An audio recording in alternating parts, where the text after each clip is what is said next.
Alhamdulillahirabbil alamin wassalatu wassalamu ala sayyidina Muhammadin wa ala alihi washabbihi ajma'in. Amma ba'd. Insyaallah kita lanjutkan kajian kitab Kun Salafiyan Alal Jaddah karya Syekh Abdul Salam bin Salim As-Suhaimi hafizahullah taala, di mana kita sampai pada perkataan beliau menukil firman Allah Subhanahu wa taala, qala ta'ala ya ayyuhalladzina amanu athi'ullaha wa rasulahu wa la tawallaw anhu wa antum tasma'un. Wahai orang-orang yang beriman, taatilah Allah dan Rasul-Nya dan janganlah berpaling darinya, ya, sementara kalian itu mendengarnya.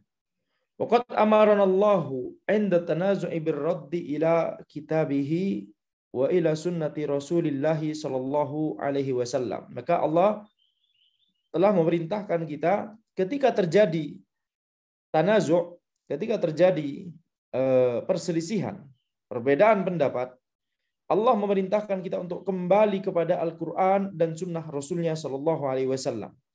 Qala ta'ala ya ayyuhalladzina amanu athi'ullaha wa athi'ur rasula wa ulil amri minkum. Fa in tanaza'tum fi syai'in farudduhu ila Allahi war rasul in kuntum tu'minuna billahi wal yawmil akhir. Dzalika khairu wa ahsanu ta'wila. Wahai orang-orang yang beriman, taatilah Allah, taatilah Rasul dan ulil amri di antara kalian. Kalau kalian itu berselisih pendapat pada sesuatu, dalam sesuatu, kalau kalian berselisih pendapat dalam sesuatu, maka kembalikanlah kepada Allah dan Rasul-Nya jika kalian itu beriman kepada Allah dan hari akhir. Ini adalah lebih baik dan ya lebih bagus secara takwil, yakni secara tafsir. Takwil di sini maksudnya adalah tafsir. Maka ketika ada perselisihan pendapat, perbedaan pendapat, kita diperintahkan untuk kembali kepada Al-Quran dan As-Sunnah. Berarti apa? Diperintahkan untuk berusaha mengetahui mana yang benar dari pendapat tersebut, mana yang benar di sisi Allah Subhanahu wa taala. Ya, jadi kalau kita berbeda pendapat, kita melihat adanya perbedaan pendapat dalam masalah akidah, maka harus kembalikan kepada dalil-dalil Al-Quran dan As-Sunnah. Kemudian tidak cuma itu, nanti juga dibahas dan telah dibahas sebelumnya, ya. Tapi kita juga harus menggunakan pemahaman para ulama generasi terdahulu, ya, dalam memahami Al-Quran dan As-Sunnah tersebut. Kita juga harus melihat apakah sudah ada ijma' dalam masalah tersebut, gitu ya. Jadi kalau kita melihat adanya perbedaan pendapat dalam masalah akidah, maka ya kita harus dalam rangka mengamalkan ayat ini, dalam rangka melaksanakan apa yang telah diperintahkan oleh Allah Subhanahu wa taala di ayat ini, fa in tanaza'tum fi syai'in, kalau kalian berselisih pendapat dalam sesuatu, farudduhu ilallahi war rasul. Ini perintah. Ini perintah. Farudduhu ilallahi war rasul. Kembalikanlah kepada Allah dan Rasul, yakni teliti Al-Quran dan As-Sunnah. Pelajari mana pendapat yang dalilnya benar, yang pendalilannya benar. Atau kalau misalkan pendapat tersebut adalah berada dalam masalah istihadiyah, masalah tersebut adalah masalah istihadiyah, khilafiyah istihadiyah, maka tentunya kita akan katakan ya bahwa bisa jadi memang ini adalah areanya abu-abu begitu ya. Bisa jadi pendapat atau pendalilannya itu tidak benar-benar jelas mana yang menunjukkan pendapat yang benar di sisi Allah Subhanahu wa taala, tetapi tetap kita harus melakukan hal ini. Ar-raddu ilal kitabi was sunnah. Ini harus tetap kita lakukan. Kembali kepada Al-Quran dan As-Sunnah. Mengembalikan perbedaan pendapat ini kepada Al-Quran dan As-Sunnah. Kalau kita mengamalkan ayat ini, maka insya Allah kita akan terbebas dari jumud, fanatisme mazhab. Ya, karena sebagian yang dilakukan oleh orang-orang yang bermazhab apa? Mereka mempelajari mazhabnya, kemudian mereka menerima seluruh apa yang disebutkan di situ, ya, ini masalah, ini hukumnya, ini dalilnya dan seterusnya, ya. Kemudian tidak ada sama sekali yakni upaya, ya, dan mungkin niat, upaya dan niat untuk membandingkan pendapat tersebut dengan pendapat mazhab lain. Ini sebagian, Anda sebutkan sebagian saja ya, sebagian orang yang bermazhab. Tidak ada upaya dan niat untuk mempelajari, membandingkan pendapat tersebut dengan pendapat mazhab lain, ya, paling banternya adalah kalau pendapat di mazhab sendiri susah diamalkan, maka kemudian baru menuju pendapat mazhab lain. Ya, padahal metodologi yang tepat adalah kembalikan semuanya kepada Al-Quran dan As-Sunnah. Kita belajar mazhab itu cuma untuk sebagai kurikulum, sebagai batu loncatan supaya kita bisa mengetahui apa pendapatnya para ulama seluruhnya terkait masalah itu. Itu tujuan kita belajar ya fikih dengan cara bermazhab. Sehingga ya ketika kita mempelajari suatu masalah, maka kita harus punya niat dari awal. Kita harus semangat. Ya, ini sebagai penuntut ilmu. Nah, pada suatu saat nanti, ketika Anda sudah cukup ilmunya, ilmu alatnya, Anda ingin harus kita membandingkan pendapat ini, pendalilan ini dengan pendalilan mazhab lain. Sehingga dicari mana yang paling kuat menurut studi kita pendapatnya. Ya, kalau kita tidak mau menggunakan kata tarjih, karena tarjih itu berarti menguatkan pendapat yang ini, melemahkan pendapat yang lain. Minimal kita gunakan kata cenderung, kecenderungan, kecondongan. Setiap penuntut ilmu pasti akan memiliki kecenderungan dan kecondongan itu. Ketika mempelajari dalil-dalil, bukan sekedar ketika melihat oh pendapat ini lebih mudah dilakukan, oh ini lebih praktis untuk dilakukan, ini lebih lebih tidak susah begitu ya, lebih tidak memiliki masyaqqah kalau diamalkan. Tidak hanya sekedar itu, akan tapi juga harus melihat dalil-dalil, memang harus melihat dalil. Itu awalnya begitu ya. Pertimbangan masyaqqah, nah itu juga dipertimbangkan, tapi itu ya adalah bukan satu-satunya begitu ya. Yang dilakukan oleh sebagian orang yang bermazhab adalah itu menjadi faktor utama dan satu-satunya. Nah, kalau kita melihat pendapat di mazhab kita susah, langsung cari pendapat yang lain. Tidak apa-apa kita taklid pada pendapat yang lain. Dalam masalah ini orang kan sudah ada ulama yang memfatwakannya, ya kita taklid saja pada ulama tersebut, mengambil pendapat lain tersebut. Allahu a'lam, ini bukan metode yang paling tepat dalam masalah ini. Metode yang tepat adalah kita harus kembalikan kepada Al-Quran dan As-Sunnah. Ya, kita harus kembalikan kepada Al-Quran dan As-Sunnah. Jangan kemudian memilih pendapat lain hanya gara-gara faktor pendapat yang muktamad di mazhab itu adalah pendapat yang memiliki masyaqqah atau kesulitan untuk diterapkan. Qala Ibnu Katsir, "Ati'ullah fattabi'u kitabahu." Ibnu Katsir rahimahullah beliau berkata, taatilah Allah maksudnya adalah ya ikutilah Al-Qur'an. Wa ati'ur Rasul, taatilah Rasul maksudnya adalah khudhu sunnatahu, ambillah sunnah beliau. Ai ittabi'u sunnatahu, yakni ikutilah sunnah beliau. Wa ulil amri mithluhu, ya, dan ulil amri yakni semisalnya, yakni taatilah juga. Ai fima amarukum bihi min ta'atillahi la fi ma'siyatillahi fa innahu la ta'ata li makhluqin fi ma'siyatil khaliq, ya. Ai fima amarukum, yakni menaati ulil amri dalam perkara yang mereka perintahkan kepada kita. Min ta'atillah, berupa ketaatan kepada Allah. Jadi kalau ulil amri memerintahkan kita untuk taat kepada Allah, kita harus patuhi ulil amri. La fi ma'siyatillah, tapi tidak boleh kalau misalkan ulil amri memerintahkan kita untuk bermaksiat kepada Allah, misalkan ada peraturan tiap jam 4 sore harus minum khamr, misalkan, naudzubillah min dzalik.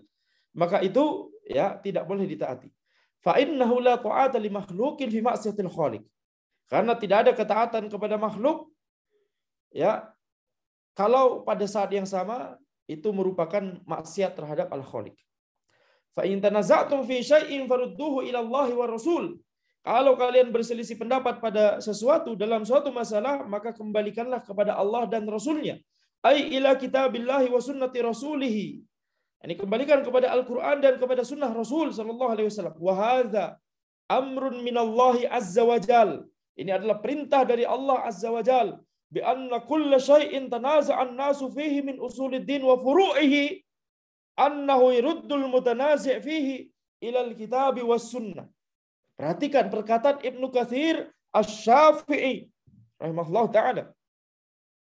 Ya, beliau berkata, ini adalah perintah dari Allah Azza wa Jal bahwa setiap sesuatu, setiap permasalahan yang diperselisihkan oleh manusia, baik itu perkara usuluddin atau perkara furu', perkara fikih, maka harus dikembalikan harus orang yang berselisih pendapat ini harus mengembalikannya kepada Al-Quran dan As-Sunnah. Ketika kita mempelajari akidah dan juga fikih, bukankah kita akan melihat perbedaan-perbedaan pendapat? Betul? Nah, ini berarti kita termasuk ya fi hukmil mutanazi'. Bukan kita yang berselisih, bukan kita ulama yang berpendapat demikian, kita bukan Imam Syafi'i misalkan begitu ya, akan tetapi kita fi hukmil mutanazi'. Kita sebagai penuntut ilmu dengan kurikulum misalkan mazhab Syafi'i atau mazhab Hambali atau mazhab yang lain, tapi kita juga harus kena perintah ini, juga harus mengembalikannya kepada Al-Quran dan As-Sunnah. Kama qala ta'ala, wa makhtalaftum fihi min syai'in fahukmuhu ilallah. Apa yang kalian perselisihkan ya tentangnya dalam suatu masalah, maka hukumnya adalah kepada Allah Subhanahu wa taala. Bukan kemudian yakni misalkan kembali lagi ke sebagian orang yang bermazhab tadi ya, ketika ada sesuatu yang diperselisihkan, kemudian ketika ada suatu pendapat yang susah di mazhabnya, kemudian khalas ada pendapat lain, ambil pendapat lain tersebut, yakni kita taklid saja pada ulama lain tersebut dalam masalah ini. Toh ulama lain juga menginginkan kebenaran, al-haq, dan ini hasil istihad beliau. Dan beliau dalam masalah ini memiliki pendapat lain ini yang jauh lebih mudah daripada pendapat mu'tamad di mazhab kita. Khalas, langsung ambil. Ada sekedar seperti ini ya, wallahu alam, ini metodologi yang kurang tepat. Metodologi yang kurang tepat. Dan wallahu alam ini mungkin berasal dari kaidah usul yang mengatakan bahwa seluruh pendapat mustahid itu benar. Seluruh pendapat mustahid itu adalah kebenaran. Yani ketika kita berada dalam masalah khilafiyah istihadiyah, kemudian ada beberapa perbedaan pendapat yang itu hasil dari istihadnya para mustahid. Sebagaimana kita telah ketahui, kalau mustahidnya benar, maka dapat 2 pahala. Kalau mustahidnya salah, maka dapat 1 pahala. Itu disabdakan oleh Nabi Muhammad SAW. Itu menunjukkan bahwa setiap ada perbedaan pendapat seperti ini, pasti ada mustahid yang benar dan pasti ada mustahid yang salah. Itu menunjukkan bahwa ada pendapat yang benar dan ada pendapat yang salah di sisi Allah Subhanahu wa taala. Ya, akan tapi ada sebagian ulama yang berpendapat bahwa seluruh pendapatnya mustahid itu benar semua. Yani itulah kebenaran di sisi Allah. Yani kebenaran di sisi Allah itu bisa berbilang. Kebenaran di sisi Allah dalam satu masalah itu bisa tidak hanya cuma satu pendapat saja. Nah, kalau seperti ini maka ya mungkin itulah yang ini belum ana telaah apakah memang dasar landasannya seperti itu. Tapi bisa jadi mungkin itu adalah salah satu faktor utamanya, sehingga kalau kita berprinsip dengan kaidah tersebut, seluruh ini istilahnya kalau di masalah usul taswibul mustahidin. Taswib al-mustahidin. yakni apakah kita hanya membenarkan satu atau beberapa mustahid saja yang berpendapat dalam satu pendapat saja begitu ya, sedangkan pendapat yang lain berarti salah di sisi Allah, atau kita benarkan seluruh mustahidin. yakni dalam masalah tersebut walau pendapatnya satu bilang halal, satu bilang haram, tapi dua-duanya adalah kebenaran di sisi Allah. Sementara selama ini adalah masalah khilafiyah istihadiyah. Maka kalau kaidah yang dipegang itu, maka ya mungkin masuk akal kalau akan mengarahkan kepada sikap tadi begitu ya. Tapi wallahu a'lam, pendapat yang benar dalam masalah tersebut, dan itu sebagaimana disebutkan bahkan di Matan Al-Waraqat di ya mazhab Syafi'i usul, bahwa ya tidak semua mustahid itu benar dalam masalah khilafiyah istihadiyah. Ada mustahid yang benar, ada mustahid yang salah. Itulah mengapa Nabi Muhammad SAW bersabda, ya, idza istahada al-hakim fa asab falahu ajran wa idza istahada al-hakim fa akhta falahu ajrun wahid. Ya, kalau seorang hakim atau mustahid beristihad kemudian benar istihadnya, hasil istihadnya, maka dia akan mendapatkan 2 pahala. 1 pahala untuk istihadnya, 1 pahala karena dia mendapatkan pendapat yang benar. Dan kalau seorang hakim atau mustahid beristihad kemudian hasil istihadnya salah, maka dia mendapatkan 1 pahala. yakni 1 pahala untuk istihadnya, tapi tidak ada pahala untuk mendapatkan pendapat yang benar, karena pendapat yang hasil istihadnya, yang merupakan hasil istihadnya itu ya, itu adalah merupakan yakni bukan kebenaran di sisi Allah Subhanahu wa taala. Baik. Fama hakama fihi al-kitab was sunnatu wa syahida lahu bis-sihhah fa huwa al-haqq. Famadza ba'da al-haqqi illa ad-dhalal. Ya, maka apa yang dihukumi oleh Alkitab was sunnah dan disaksikan, ditetapkan oleh Al-Quran dan As-Sunnah sebagai hal yang sahih, maka itulah al-haq. Maka apa setelah al-haq kecuali kesesatan? Begitu ya. Walihada qala ta'ala in kuntum tu'minuna billahi wal yaumil akhir. Itu mengapa Allah Subhanahu wa taala berfirman, in kuntum tu'minuna billahi wal yaumil akhir. Kalau kalian itu beriman kepada Allah dan hari akhir. Itu lanjutan dari ayat tadi, ya. Yakni dikaitkan dengan iman. Ai ruddul fasl fil khusumati wal jahalat ila al-kitabi was sunnati wa man la yarji'u ilaiha fi dzalika falaysa yu'minu billahi wal yaumil akhir. Kembalikanlah yakni penyelesaian terhadap permasalahan, perselisihan, perbedaan pendapat dan ketidaktahuan. Selesaikanlah, ya, kembalikanlah penyelesaian terhadap hal-hal tersebut kepada Al-Quran dan As-Sunnah. Dan barang siapa yang tidak kembali kepada Al-Quran dan As-Sunnah, maka dia tidak beriman kepada Allah dan hari akhir. Thumma innallaha qad dhamma at-tafarruqa wa naha 'anit turuqi wal asbabil mu'addiyati ilaihi, ya. Maka kemudian Allah Subhanahu wa taala telah mencela, ya, perpecahan dan telah melarang dari setiap jalan dan sebab yang bisa mengarahkan kepada perpecahan tersebut. Wa annahu min a'zami asbabil khidlan fid dunya.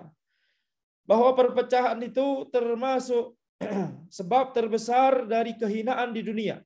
Wal azabi fil akhirah, dan sebab terbesar azab di akhirat. Qala ta'ala wa la takunu kalladzina tafarraqu wa ikhtalafu min ba'di ma ja'ahumul bayyinat.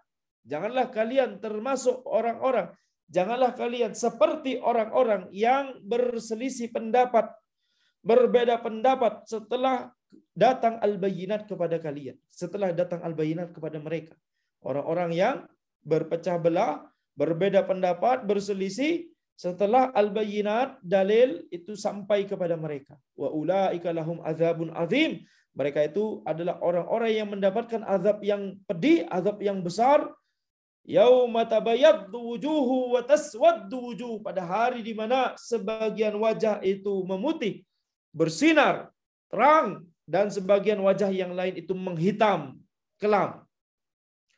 Ibnu Abbas radhiyallahu anhuma, tabayyaddu wujuhu ahli sunnati wal jamaati wa taswaddu wujuhu ahli bid'ati wal furqah. Ibnu Abbas radhiyallahu anhuma menjelaskan bahwa yang dimaksud wajah yang memutih dan terang benderang dan menjadi cemerlang ini adalah wajahnya ahlu sunnah wal jamaah. Dan wajah-wajah yang menghitam kelam tersebut itu adalah wajah-wajah ahlul bid'ah wal furqah, ahli kebid'ahan dan perpecahan. Maka dari penafsiran Ibnu Abbas radhiyallahu anhuma ini kita mendapatkan kesimpulan bahwa yang dimaksud tidak hanya yakni muslim dan kafir. Yang muslim itu wajahnya menjadi memutih, menjadi bersinar terang, sedangkan yang kafir menghitam kelam, begitu ya. Tidak hanya itu, akan tapi bahkan di kalangan kaum muslimin sendiri, ahlus sunnati wal jamaah itulah yang wajahnya bersinar terang, sedangkan ahlul bid'ati wal furqah itulah yang wajahnya menghitam kelam. Dan tentunya orang yang walaupun di ahlul bid'ah wal furqah tapi misalkan masih muslim, masih dalam koridor Islam, tentunya hitam kelam wajahnya tidak sepekat hitam kelamnya wajahnya orang kafir dan munafik. Nah, wa qala ta'ala innal ladzina farraqu dinahum wa kanu syi'a lasta minhum fi syai'. Ya, sesungguhnya orang-orang yang memecah belah agamanya, agama mereka, yang memecah belah agama mereka dan menjadi berkelompok-kelompok, lasta minhum fi syai'. Engkau wahai Muhammad tidak ada sangkut pautnya dengan mereka. Tidak ada hubungannya sama sekali dengan mereka. Innama amruhum ilallahi thumma yunabbi'uhum bima kanu yaf'alun. Sesungguhnya perkara mereka, urusan mereka nanti akan ya diserahkan kepada Allah nantinya. Kemudian tsumma yunabbi'uhum bima kanu yaf'alun. Allah nanti akan mengabarkan kepada mereka apa yang telah mereka lakukan dulu. Yakni ini pada proses hisab nantinya. Pada proses hisab Allah Subhanahu wa taala yang akan berurusan langsung dengan mereka, akan Allah kabarkan, akan Allah tampakkan, akan Allah yakni dibuka semua ya aib mereka yang bisa jadi tersembunyi ketika masih di dunia. Amalan-amalan mereka, keburukan-keburukan mereka akan dibuka nanti di hari kiamat, di akhirat, di proses hisab. Ini hukuman bagi orang-orang yang memecah belah agama dan menjadi berkelompok-kelompok. Wa qala sallallahu alaihi wasallam, ya, ala inna man kana qablakum min ahli alkitab iftaraqu ala 72 millah. Wa inna hadhihi al-ummata sataftariqu ala 73 millah. 72 fil nar, wahidatun fil jannah wa hiya al-jamaah. Sungguh orang-orang sebelum kalian dari kalangan ahli kitab itu berpecah belah menjadi 72 golongan. Sedangkan umat ini akan terpecah belah menjadi 73 golongan. Ya. 72 golongan di neraka dan 1 golongan di surga. Itulah al-jamaah. Hadis ini adalah ancaman dengan neraka, ya, mengancam 72 golongan tersebut dengan neraka. Tapi bukan berarti ya pasti masuk neraka. Ini ancaman, yakni bisa jadi ada yang yakni ada orang yang masuk dalam salah satu 72 golongan, akan tapi dia masih dalam koridor Islam, Muslim gitu ya, tidak sampai bid'ah yang mengkufurkan, ya, bid'ah mukaffirah. Kemudian bisa jadi Allah Subhanahu wa taala kemudian mengampuni dosa-dosa orang ini sehingga dia tidak masuk neraka gitu ya.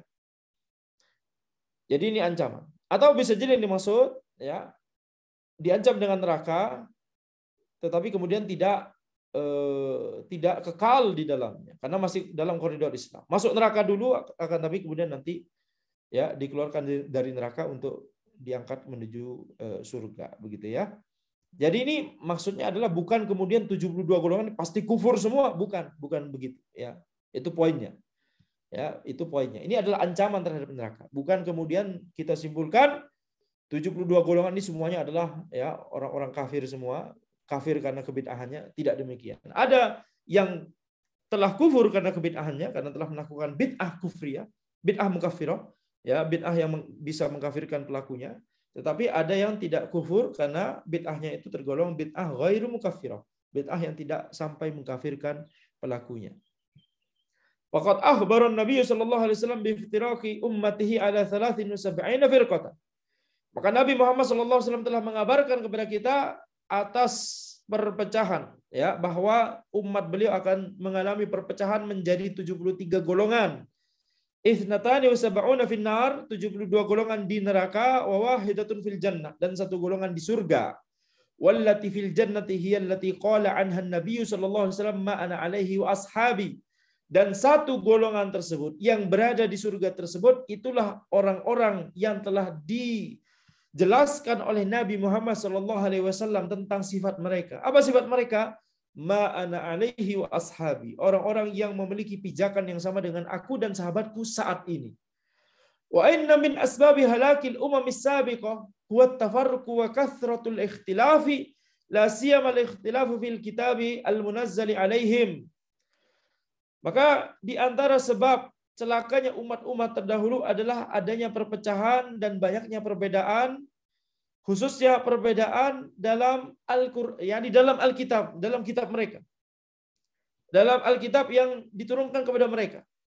Waqad hadzarana Rasulullah sallallahu alaihi wasallam min dzalika. Rasulullah sallallahu alaihi wasallam telah memperingatkan kita dari hal ini.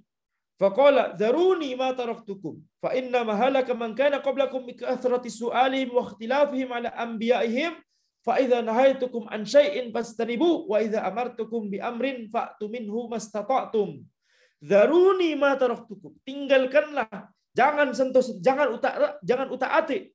Jangan utak-atik apa yang telah ya kutinggalkan kepada kalian, yakni Al-Qur'an dan As-Sunnah. Jangan utak-atik itu, jangan dipelintir, jangan diutak-atik, jangan dihilangkan sebagian ayat atau hadisnya, jangan diubah-ubah sebagian ayat atau hadisnya. Tinggalkan apa yang telah aku tinggalkan untuk kalian. Zaruni ma taraktukum. Biarkanlah seperti itu, jagalah keasliannya, jagalah pemahamannya.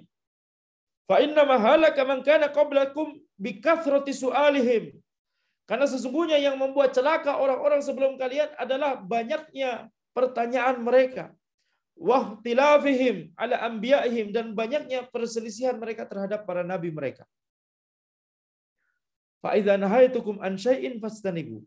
Kalau aku larang kalian dari sesuatu maka tinggalkanlah. Wa idza amartukum bi amrin fa'tu minhu mastata'tum. Dan kalau aku memerintahkan kalian untuk melakukan sesuatu maka kerjakanlah semampu kalian, yakni semaksimal kemampuan kalian.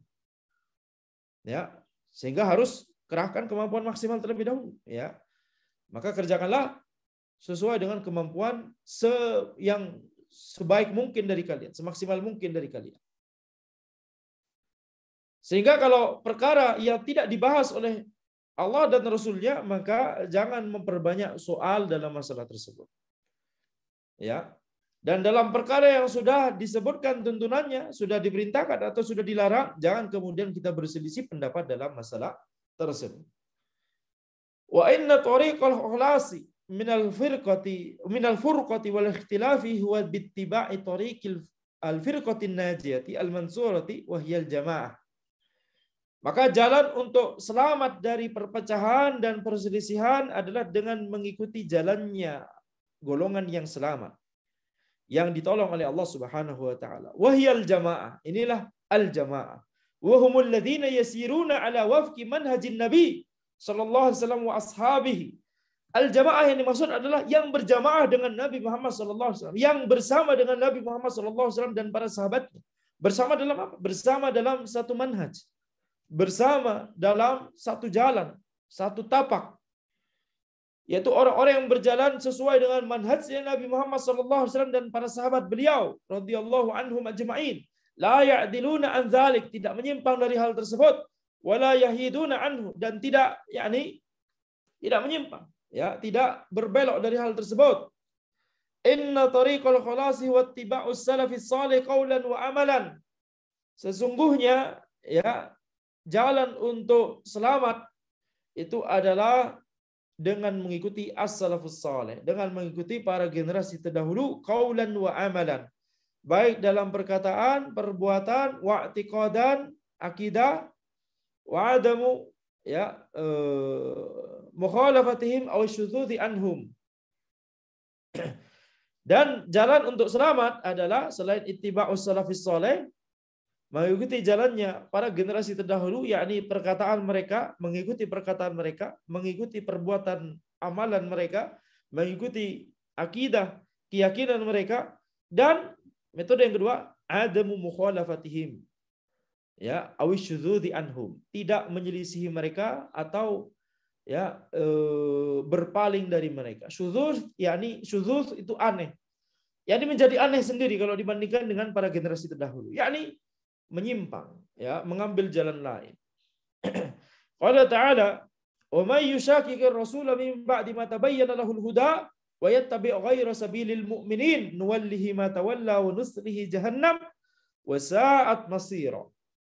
Barang siapa yang menyelisihi Rasulullah sallallahu alaihi wasallam setelah datang kepadanya, setelah jelas kepadanya petunjuk, kemudian dia mengikuti jalan selain jalannya kaum mukminin, maka nuwallihi ma tawalla, kami akan berikan apa yang dia inginkan, wa nuslihi jahannam, akan tapi kami akan masukkan dia ke dalam neraka jahannam, sungguh seburuk-buruk tempat kembali. Fattiba'u sabilil mu'minina wa humus sahabatu wa atba'uhum minal a'immatil mahdiyyin bi ihsan huwa sabilun najah.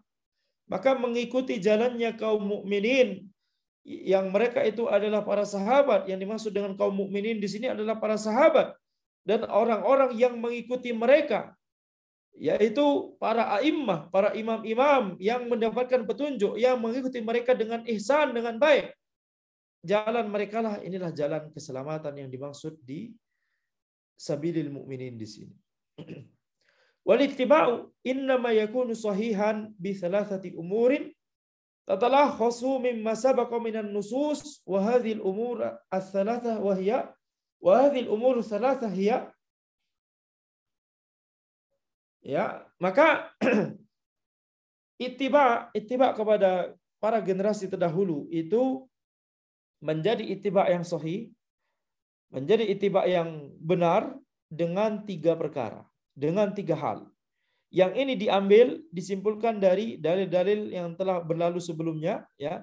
Dan 3 perkara ini adalah, yang pertama al-i'tisamu bi kitabillahi wa sunnati rasulih sallallahu alaihi wasallam. Berpegang teguh kepada Al-Qur'an dan As-Sunnah. Kemudian poin yang kedua, adamut tafarruqi wa ikhtilafi fil kitabi was sunnah. Tidak berpecah belah dan tidak berselisih dalam Al-Qur'an dan As-Sunnah. Kemudian yang ketiga, ayyakuna tiba'ul kitabi wa sunnati muqayyadan bi fahmi salafis salih la bi fahmi ghairihim. Ya, maka mengikuti Al-Qur'an dan As-Sunnah itu harus dipahami, ya, dengan pemahamannya para generasi terdahulu, as-salafus salih. La bi fahmi ghairihim, tidak boleh dipahami dengan pemahaman selain mereka. Ya, jadi mengikuti Al-Quran dan As-Sunnah harus dibatasi dengan pemahaman as-salafus salih. Dan itulah yang diterapkan oleh penulis kitab ini. Ya, bagaimana beliau membawakan perkataan Ibnu Abbas, Ibnu Katsir, Az-Zahabi dan lain-lain. Ya, hadza wa inna min lawazimil ittiba'i tarkal ibtida'i fi dinillah. Maka oleh karena itu kita simpulkan bahwa konsekuensi dari ittiba' adalah tarkul ibtida'. Konsekuensi dari ittiba' kepada sunnah Nabi Muhammad SAW adalah meninggalkan ibtida' fid din, meninggalkan berbuat bid'ah dalam agama Allah. Wa qad taqaddama jumlatun minan nusus syar'iyyah allati ta'muru bil ittiba'i wa tuhadziru minal ibtida'. Maka telah berlalu, ya, beberapa ayat syar'i, beberapa ayat atau hadis yang memerintahkan kita untuk ittiba' dan memperingatkan kita dari berbuat ibtida'. Waqad basyara an-nabiy sallallahu alaihi wasallam al-mutamassikin bi sunnatihi bi a'zami basyaratin. Ya. Nabi Muhammad sallallahu alaihi wasallam telah memberikan kabar gembira kepada orang-orang yang berpegang teguh kepada sunnah beliau dengan kabar gembira yang paling besar, kabar gembira yang paling besar. Wa akbari maqsidin, dan dengan tujuan yang paling besar, yatlubuhu kullu mu'minin, yang ingin dicapai oleh setiap mukmin. Wa yas'a ila tahqiqihi man kana fi qalbihi adna maskatin min iman. Dan, ya, kabar gembira dan tujuan yang paling besar tersebut itu semuanya, yakni itu adalah hal yang paling ingin dituju oleh setiap yang beriman, setiap mukmin, dan paling, yakni yas'a ila tahqiqihi, paling diusahakan untuk direalisasikan oleh setiap orang yang masih memiliki sedikit adna maskatin min iman, adna, yakni sedikit porsi dari keimanan, sedikit, ya, keimanan di hatinya. Orang yang masih memiliki sedikit keimanan di hatinya, walaupun itu sedikit sekali, pasti akan menginginkan kabar gembira dan tujuan yang dikabarkan oleh Nabi Muhammad SAW tersebut. Ala wa huwal fauzu bil jannati wan najatu minan nar. Apa yang dijanjikan oleh Nabi Muhammad SAW tersebut? Apa kabar gembira tersebut? Ya. Apa tujuan yang paling besar tersebut? Itu adalah, ya, kesuksesan di surga, ya, dan keselamatan dari neraka. Qala sallallahu alaihi wasallam, kullu ummati yadkhuluna al-jannah illa man aba. Ya. Nabi Muhammad SAW bersabda, setiap dari umatku akan masuk surga kecuali orang-orang yang menolak. Qalu wa man ya'ba ya Rasulullah? Para sahabat bertanya, siapakah yang menolak untuk masuk surga, wahai Rasulullah? Kemudian beliau SAW bersabda, qal man ata'ani dakhalal jannah wa man asani faqad aba. Barang siapa yang mentaatiku maka dia masuk surga, dan barang siapa yang bermaksiat, barang siapa yang mendurhakaiku, maka dia telah enggan untuk masuk surga. Wa ayyu iba'in wa rafdin lis-sunnati a'zamu min mukhalafati amrihi sallallahu alaihi wasallam. Ya, wa dzalika bil ihdathi fid din wal ibtida'i fihi. Maka apa bentuk dari keengganan dan bentuk menolak sunnah Nabi Muhammad SAW yang lebih besar daripada menyelisihi perintah beliau SAW, yaitu dengan cara mengada-ngadakan perkara yang baru dalam agama dan berbuat kebid'ahan dalam agama. Qala Ubay bin Ka'ab radhiyallahu anhu. Ubay bin Ka'ab radhiyallahu anhu beliau berkata, "Alaikum bis sabili wa sunnati, fa innahu laysa min 'abdin ala sabilin wa sunnatin dzakara ar-rahmana fafadat aynahu min khasyatillah fatamassuhu an-naru abadan wa in iktisadan fi sabilin wa sunnatin khairun min istihadin fi khilafin wa bid'atin." Ya, wajib bagi kalian untuk mengikuti jalan, yakni jalannya para generasi terdahulu, dan wajib bagi kalian untuk mengikuti as-sunnah, yakni sunnah Nabi Muhammad SAW. Maka sesungguhnya tidaklah seorang hamba yang berada di atas jalan dan sunnah tersebut yang kemudian mengingat tentang Ar-Rahman, mengingat Allah Subhanahu wa taala, kemudian kedua air matanya meneteskan air mata karena takut kepada Allah, tidaklah orang yang seperti ini akan disentuh oleh neraka sama sekali. Tidak akan pernah, abadan, tidak akan pernah disentuh oleh neraka sama sekali.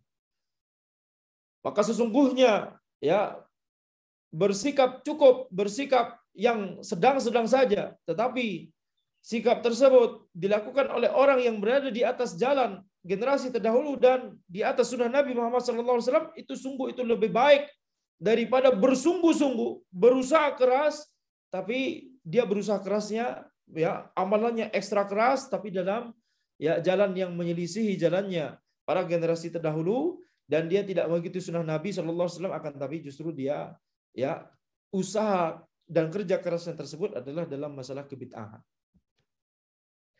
Wa inna man ta'ammala nususal kitabi wa sunnati wajada anna al-bid'a fid din muharramatun wa mardudatun ala ashabiha min ghairi farqin baina bid'atin wa bid'atin. Ya, maka sesungguhnya orang-orang yang merenungkan, memperhatikan nas-nas Al-Quran dan As-Sunnah, maka dia akan menemukan bahwa bid'ah-bid'ah dalam agama itu semuanya haram, semuanya tertolak, ya, ditolak dari pelakunya, yakni tidak diterima dari pelakunya. Min ghairi farqin baina bid'atin wa bid'atin, tidak dibedakan antara bid'ah yang satu dengan bid'ah yang lain, sama-sama haram. Wa in kanat tatafawatu darajatul tahrimi wa in kanat tatafawatu darajatut tahrim bihasabi nau'iyatil bid'ah, walaupun yakni sama-sama haram, walaupun derajat keharumannya berbeda-beda tergantung pada jenis bid'ahnya. Bid'ah Jahmiyah tentunya beda dengan bid'ah tahlilan misalnya. Bid'ah Mu'tazilah tentunya beda dengan bid'ah yang lain misalkan, ya, macam-macam. Bid'ah amali yang sejenis itu, begitu ya. Jadi bid'ah itu bertingkat-tingkat, tapi semuanya sama-sama haram. Itu dia. Itu poin dari kalimat ini. Wa in kanat tatafawatu darajati tahrim. Jadi derajat keharumannya bisa jadi berbeda-beda, akan tapi sama-sama haram. Walidza ja'a an-nahyu 'anil bid'ah ala wajhin wahid. Itu mengapa larangan dari berbuat bid'ah itu datang dalam satu dalil yang sama mencakup seluruh bid'ah. Ya, tidak dibeda-bedakan antara bid'ah yang satu dengan bid'ah yang lain. Fi qaulihi sallallahu alaihi wasallam, dalam sabda beliau sallallahu alaihi wasallam, iyyakum muhdatsatil umur fa inna kulla muhdatsatin bid'ah wa kulla bid'atin dhalalah. Ya, wajib bagi kalian untuk berwaspada dari ya perkara yang baru dalam agama. Ya, janganlah kalian berbuat perkara yang baru dalam agama, karena setiap perkara yang baru, setiap perkara yang diadakan itu adalah bid'ah, dan setiap bid'ah itu adalah kesesatan. Yakni tidak ada bid'ah hasanah. Tidak ada yang namanya bid'ah hasanah. Semua bid'ah itu haram. Tidak ada bid'ah yang haram, ini bid'ah yang baik. Tidak. Semua yang disebut bid'ah itu adalah haram. Tidak ada bid'ah hasanah. Kalau misalkan sebagian ulama kemudian ya yakni membagi bid'ah menjadi dua, bid'ah hasanah dan bid'ah sayyi'ah, maka kita lihat, kita perhatikan apa saja yang dicontohkan beliau dalam kategori bid'ah hasanah. Apa saja yang dicontohkan beliau dalam kategori bid'ah hasanah. Karena bisa jadi yang beliau masukkan dalam bid'ah hasanah tersebut sebenarnya bukan ya bid'ah hasanah yang kita maksud. Beda definisi. Paham? Jadi sebagian ulama membagi bid'ah menjadi dua, bid'ah sayyi'ah dan bid'ah hasanah. Karena definisi mereka, pemahaman mereka terhadap bid'ah itu ada setiap perkara yang baru. Halas, setiap perkara yang baru. Gitu ya. Sedangkan yang kita maksudkan dengan bid'ah di sini adalah setiap perkara yang baru dalam agama. Setiap perkara yang baru dalam agama. Sehingga nanti konsekuensinya, karena perbedaan definisi ini bisa jadi yang dikategorikan oleh beliau sebagai bid'ah hasanah, itu sebenarnya bukan bid'ah hasanah menurut istilah kita, tapi itu merupakan masalih mursalah. Maslahat yang tidak disebutkan secara khusus di dalil, ya, tetapi maslahat itu baru ada ya saat ini dan kemudian dilakukan oleh orang-orang. Seperti misalkan ya membukukan Al-Qur'an, membukukan mushaf menjadi ya Al-Qur'an menjadi satu mushaf. Itu adalah masalih mursalah. Tapi karena kalau kita menggunakan istilah makna kata bid'ah secara bahasa Arab, yakni segala sesuatu yang baru, segala sesuatu yang baru. Seperti mikrofon itu bid'ah kalau pakai kata bid'ah dalam bahasa Arab gitu ya. Tapi kalau pakai definisi bid'ah menurut istilah syar'i, maka mikrofon bukan bid'ah karena mikrofon adalah perkara dunia. Begitu ya. Jadi perhatikan, bisa jadi khilafnya itu adalah khilaf lafzi saja, khilaf lafzi. Ini karena beda definisi saja. Yang beliau maksud bid'ah hasanah itu sebenarnya adalah ya seperti misalkan menggunakan mikrofon untuk sholat, itu dikategorikan bid'ah hasanah. Tapi sebenarnya ini bukan bid'ah hasanah yang kita maksud. Kita nggak setuju kalau itu dimasukkan bid'ah hasanah kalau pakai definisi kita. Itu akan kita masukkan masalih mursalah. Begitu ya. Paham maksud Anda? Jadi bisa jadi khilafnya adalah khilaf lafzi. Tapi bisa jadi khilafnya memang khilaf maknawi. Ya.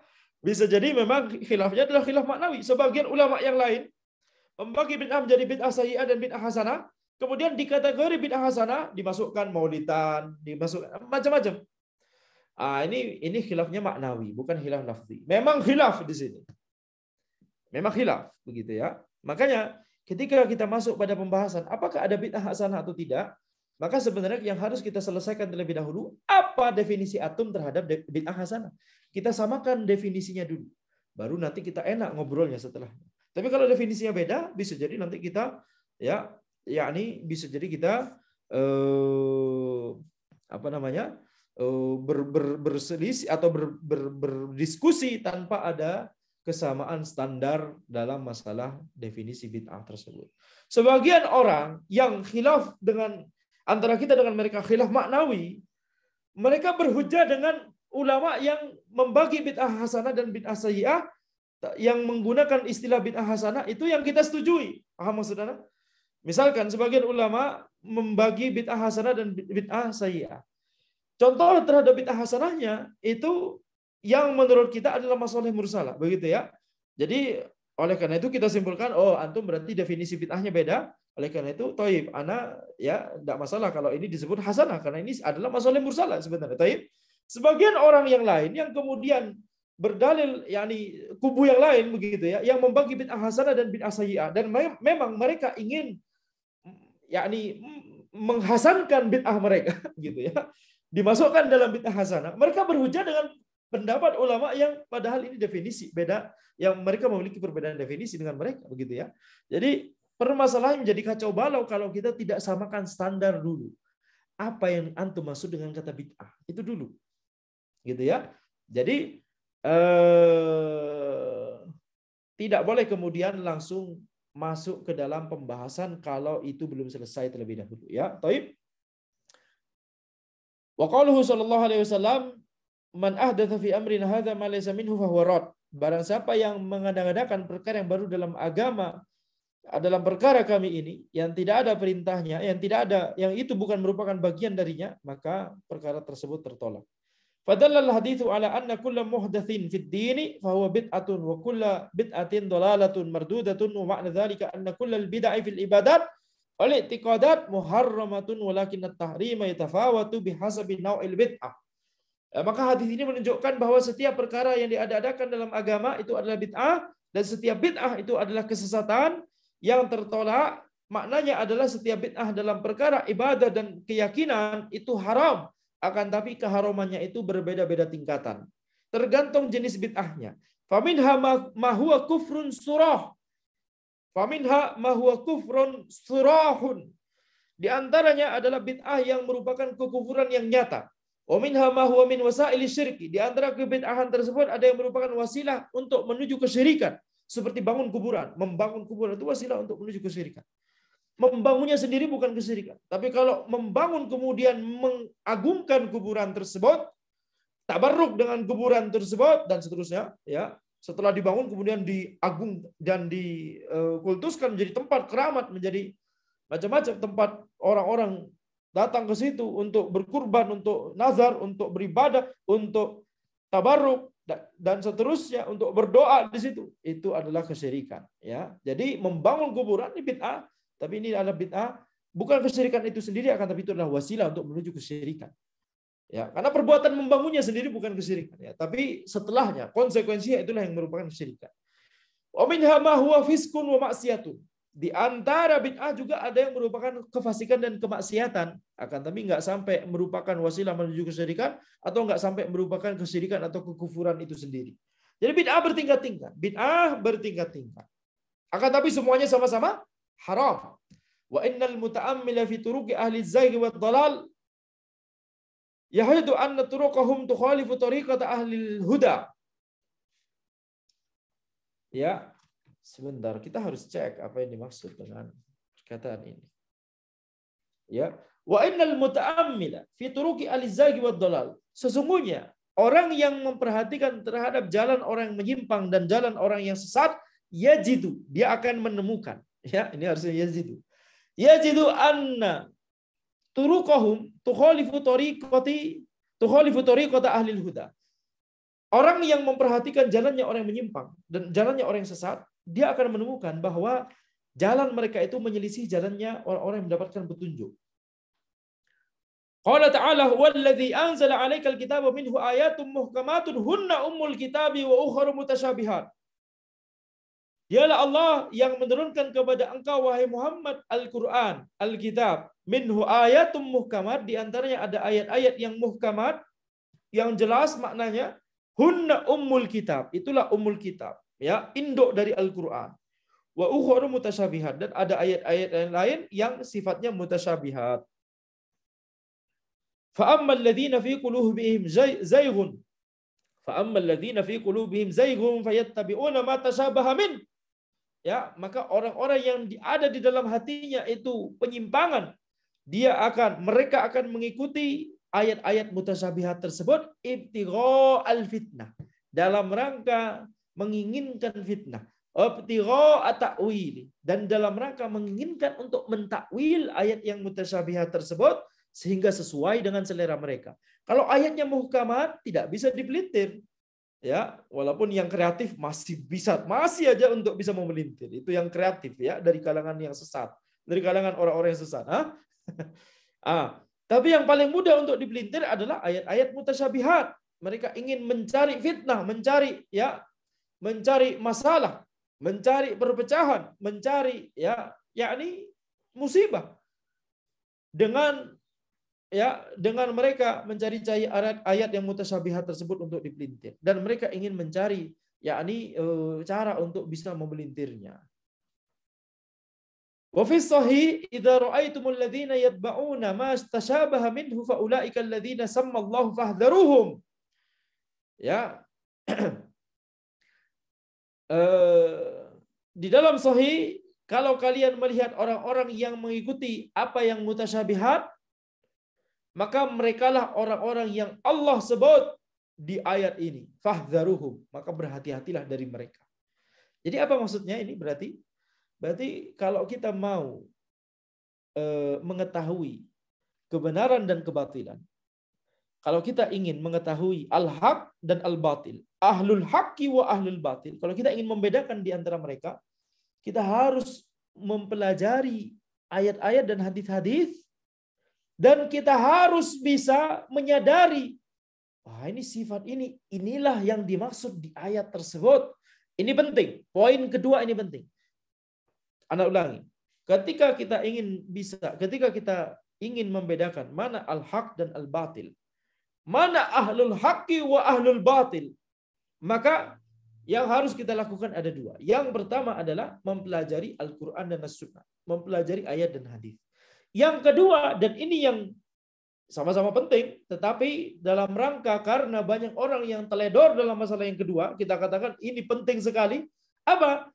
Harus bisa mengetahui sifat yang kita lihat di keadaan kontemporer, di kondisi kontemporer sekarang, di kondisi kita sehari-hari, di kehidupan kita sehari-hari. Bukankah kita belajar agama untuk kita terapkan di kehidupan kita sehari-hari? Betul tidak? Tidak hanya sekedar teori, bukan?